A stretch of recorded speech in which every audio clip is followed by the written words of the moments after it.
ازاي تبرمج عقلك للنجاح؟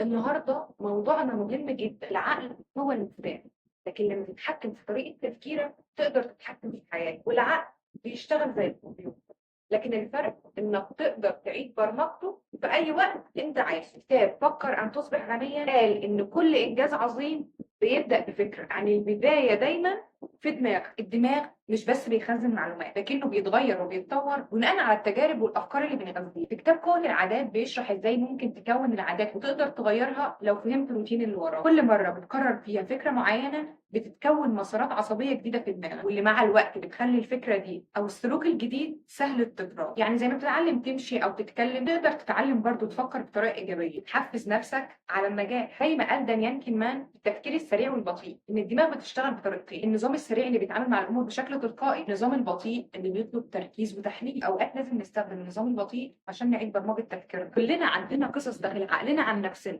انا مش ذكي كفايه، انا مش محظوظ، النجاح صعب ومش لينا. دي كلها معتقدات سلبيه ممكن تكون وجعتنا من جوانا ومش سامحه لنا اننا نتحرك. في كتاب العقل الباطن بيقول كل فكره بتزرعها في عقلك سواء كانت ايجابيه او سلبيه بتتجسد في حياتك. فاول خطوه في البرمجه انك تكون صادق مع نفسك وتعيد اكتشافها من اول وجديد وتكتشف الافكار اللي بتعيد. اسال نفسك: هل ده حقيقي؟ هل ده واقع؟ لو قدرت تستبدل الافكار دي بافكار ايجابيه هتلاقي نفسك بتبدا تشوف الفرص بدل العقبات. التكرار مش بس بيعلمنا حاجة جديدة، لكنه كمان بيثبتها في عقلنا الباطن. عايز تعيد برمجة عقلك لازم تعيد وتكرر الفكرة الجديدة أو العادة الجديدة بشكل مستمر عشان تكون طبيعية في التفكير. الدراسات العلمية في علم الأعصاب أثبتت إن العادات الجديدة بتثبت لما نكررها 21 يوم على الأقل. نابليون هيل بيأكد في كتابه إن العادات هي اللي بتشكل مصير الإنسان، عشان كده لازم نختار عاداتنا بعناية. يعني لو كل يوم قررت أنا ناجح أنا قادر، تلاقي التغيير بدأ جواك من غير ما تحس. تخيل مش بس حلم، هو تدريب لدماغك على النجاح. لما تتخيل نفسك ناجح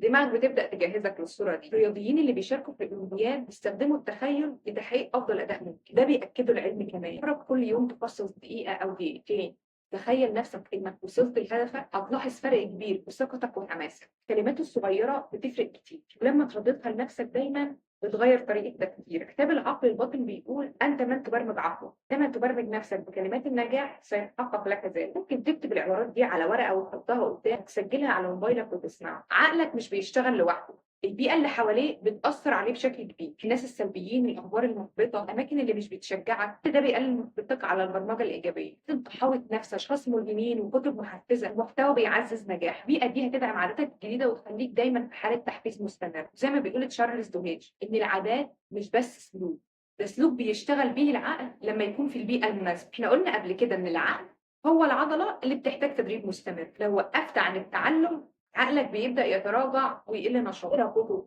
احضر دورات، اتعلم مهارات جديدة. ده مش بس بيطور عقلك لكن كمان بيديك ثقة في النفس. شخصيات النجاح زي بيل جيتس وأوبرا وينباري دايما بيتكلموا عن التعلم المستمر. كتاب العادات السبع للأشخاص الأكثر فعالية ستيفن كوفي بيأكد إن التطوير الذاتي المستمر هو سر النجاح الدائم. مفيش نجاح بين يوم وليلة، الدماغ محتاج وقت عشان يغير العادات القديمة. تبدأ تشعر بالإحباط، افتكر إن النجاح محتاج صبر ومثابرة، إن كل خطوة صغيرة بتقربك أكتر لهدف. نابليون هيل بيقول إن الإصرار هو المفتاح اللي بيفتح كل الأبواب المغلقة. النهاية اللي بيصبر وينجح ويتعلم هو اللي بيحقق النجاح الحقيقي. برمجة عقلك للنجاح مش بس فكرة جميلة، مهارة تقدر تكتسبها وتستخدمها في حياتك اليومية. ابدأ النهاردة، خليك صبور، كرر، طور من نفسك واصنع بيئة إيجابية دايما تحفزك. زي ما بنقول دايما: خطوة جديدة، درس جديد، وإحنا دايما مع بعض في رحلة المعرفة.